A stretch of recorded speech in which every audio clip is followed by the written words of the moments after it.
All right, so we just finished our legs and root controller. Let's save this incrementally. Um, so I'm gonna do this as a version 2. We'll hit continue, and then let's move on to the spine. So that one we're gonna have to turn on. So I'm gonna turn on the dummy spine here. And again, we're gonna start this the same way we've done everything else. Let's come in and delete things we don't need. With this, we're only going to use rotate X, Y, and Z. Let's go in now and start cleaning up the curves here, starting from the top, working our way down. So X looks good. Y is a nightmare. Let's clean this up.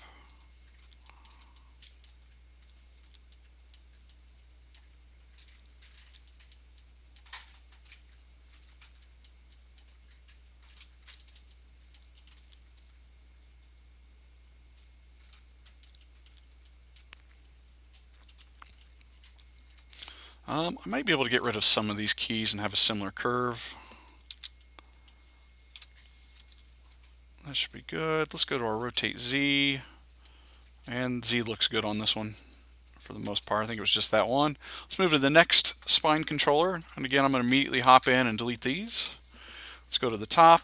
And X looks good. Y is a mess just like before.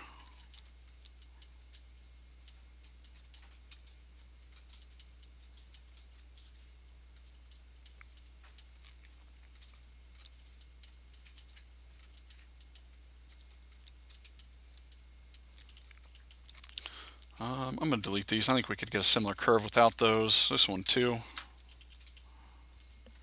And Z looks good. All right.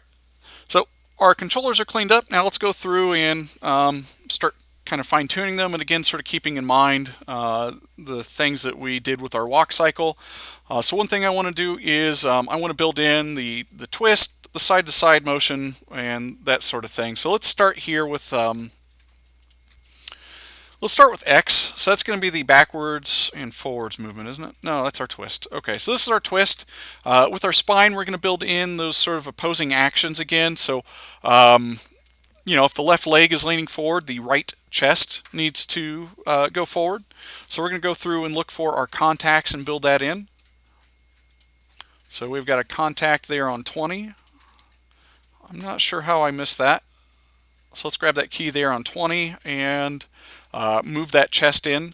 Now you can do multiple controllers at once. So if I shift select both spine controllers, and then over here in the left column of the channel box or the graph editor, if I control select just the rotate X, when I animated these, they have the exact same curve, so they lay directly on top of each other. Now if I just click once and left click and drag, you'll notice it won't adjust both keys at once. So let me hit Control Z to undo that. I need to marquee drag to make sure I'm selecting both keys. And then let's, with both of those selected, let's rotate this spine here and twist it. So we're going to pull these up to have it twist to the right. Here on the pass on 25, it should actually be in a neutral sort of position. So let's grab those keys, and over here in the channel box, key in a 0. Let's look for the next contact there on 29. And the forward leading leg is the right one, so that means the left chest needs to go forward. So let's push these down. And then for a smooth transition, let's just grab these keys and delete them.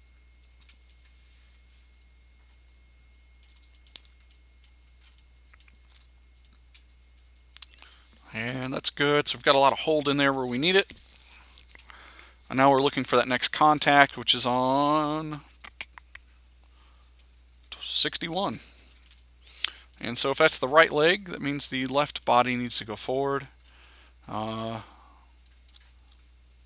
yeah, we need to push these down. Let's look for the next contact. And so it means the right part of the body needs to go forward. And then it twists back into our resting pose. All right, so that's our rotate X. Let's go into rotate Y now. I think this is the tricky one. Let's see.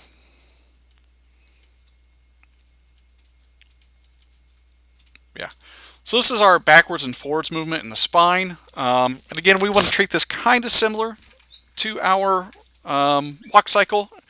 So if you guys remember the contacts, we bent the spine backwards.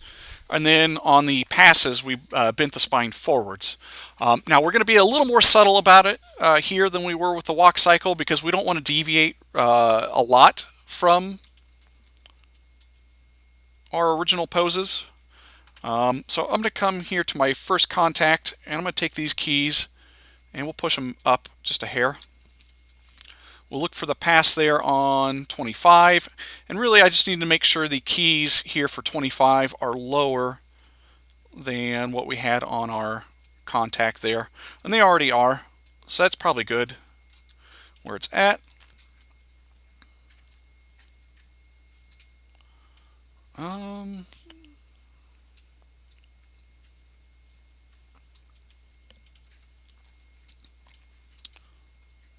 So our next contact is here. Now this one's a little off, so let's pull this up.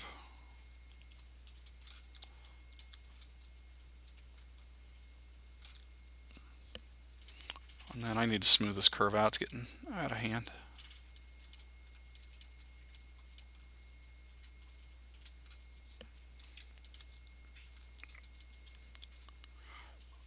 I want to build in some anticipation for the jump here, and I want to do that in the arc of my back. So if we look at the reference here, right as I anticipate this jump, you'll notice my back straightens out.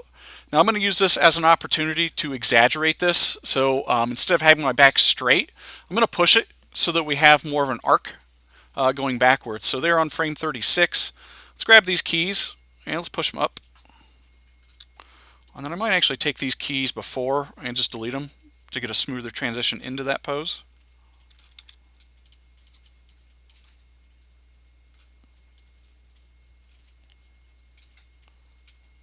And then again, I would like a smoother transition between that exaggerated arc there on 36 and the forward moving rotation there in the height of my arc or jump. So I'm going to take these keys in between those two and just delete them.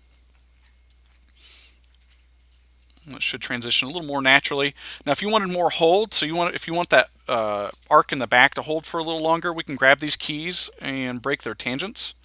And then on these tangent handles here on the right, we can pull them to the right a little further. And it will take a little longer before it eventually starts to bend forwards.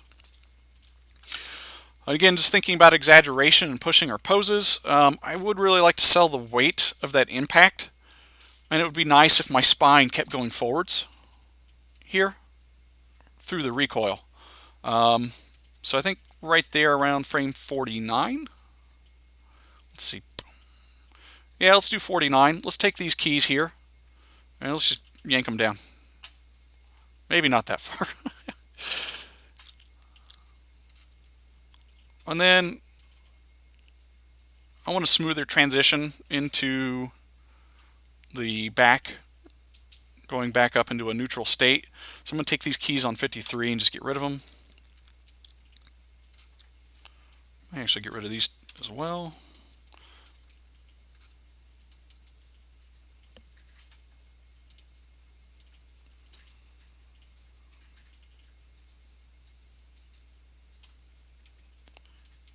I'll scoot these down a bit.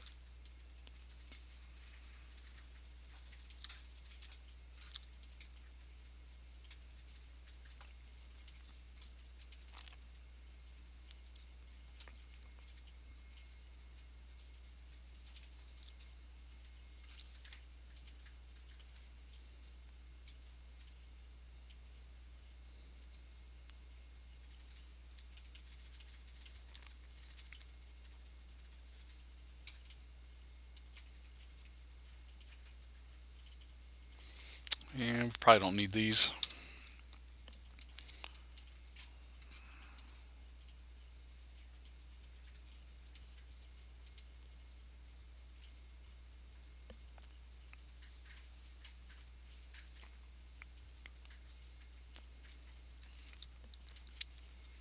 And I want maybe just a little hold on that. I'm going to go forward. I'm going to copy that key on. Well, that's not going to work.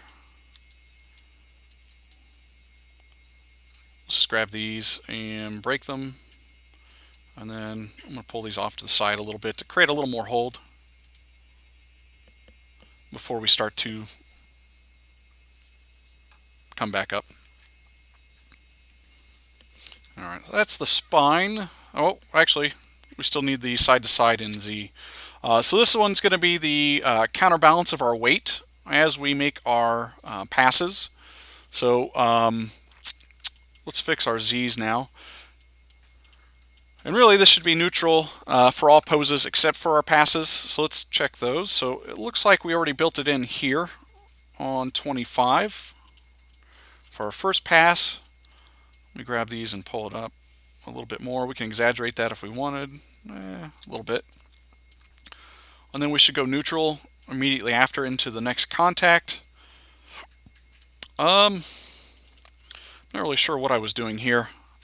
So on 36, I have one Z going up and one Z going down, but they should both go in the same direction, and I think they should both go down. So let's grab this one and yank it down here with the other one.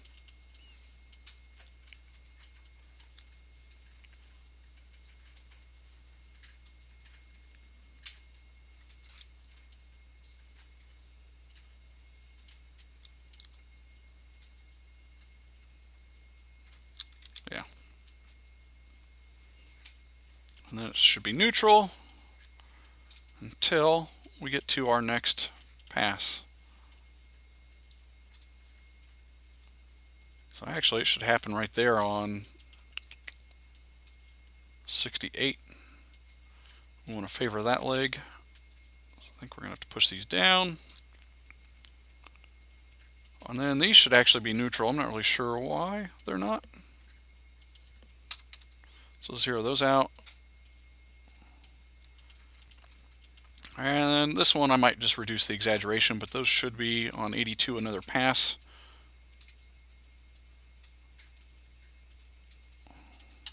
And that's our spine. So last thing we need to do is the neck and head. I think I'll stop here. There's only about 5 minutes left. The neck and head go pretty quickly, and so we'll finish up the head on Wednesday, and then we will do only one arm because the process is the same, so I'm not going to make you guys watch me do 2 whole arms. And then the rest of Wednesday will be a work day, and Friday will be a work day. So I'll stop here.